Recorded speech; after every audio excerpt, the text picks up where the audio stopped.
You think waking up at 5 a.m. is about getting more hours in your day. It's not. It's about hijacking the most powerful neurological window your brain has and using it before the world drains it from you. Most people waste this window scrolling through someone else's life. Here's what happens when you don't. The first 90 minutes after you wake up determine your neurochemistry for the next 16 hours. Cortisol peaks. Dopamine is fresh. Your prefrontal cortex, the part of your brain that governs discipline, focus, and decision-making, is at its sharpest. This isn't motivation. This is biology. And at 5 a.m., you get to control it before anything else does. That's not a morning routine, that's a psychological advantage.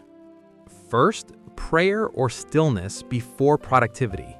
Before you move your body or check your phone, you quiet your mind and reconnect with purpose. Prayer isn't just spiritual practice, it's neurological. Studies show it activates the prefrontal cortex, the part of your brain responsible for self-regulation and decision-making, while calming the amygdala, your fear center. You're literally rewiring your brain to operate from peace instead of panic. But here's the deeper part. When you start your day grounded in something bigger than yourself, you stop operating from ego and anxiety. You're not building a life to prove something.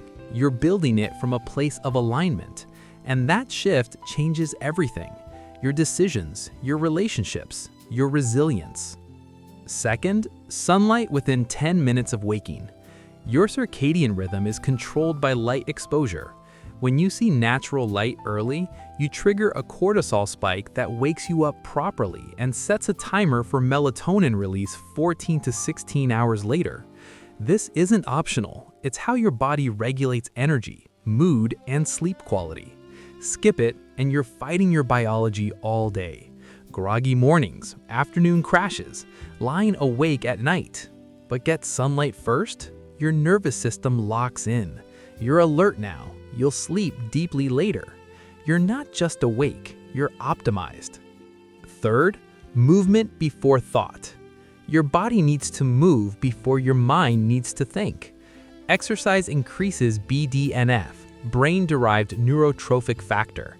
It's like fertilizer for your neurons. It sharpens focus, improves memory, and builds stress resilience. But here's the hidden part.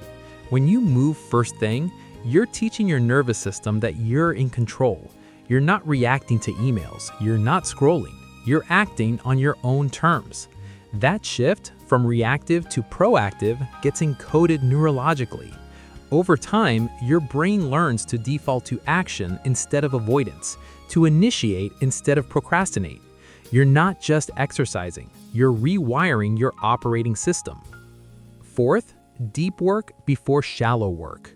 At 5 a.m., your willpower is full. Your attention is undivided.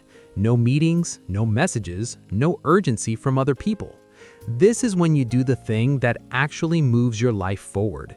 The creative project, the strategic thinking, the skill you're building.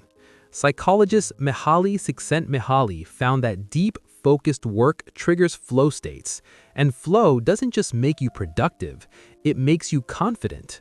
Because you're proving to yourself every single morning that you can do hard things. Here's what most people miss. Confidence isn't built through affirmations, it's built through evidence. Every morning you choose the hard thing first, you're building a case file of proof. Proof that you're capable, proof that you're reliable, proof that you're not average. And your subconscious keeps score. Finally, no phone for the first hour. Every notification is a hijack. Every scroll is a dopamine hit you didn't earn. When you check your phone first thing, you're letting algorithms decide what you think about, what you worry about, what you prioritize. You're giving away the most valuable real estate in your brain, your first thoughts. At 5 a.m., you protect that space. You decide what goes in. That's not discipline, that's self-respect. And when you consistently put your goals before other people's agendas, something shifts. You stop feeling like life is happening to you. You start knowing you're building it. A 5 a.m. routine won't make you unstoppable because you wake up early. It makes you unstoppable because you're becoming someone who leads their own mind, controls their own chemistry, and builds proof every single day that they're capable of more. That's not a routine, that's a rewiring.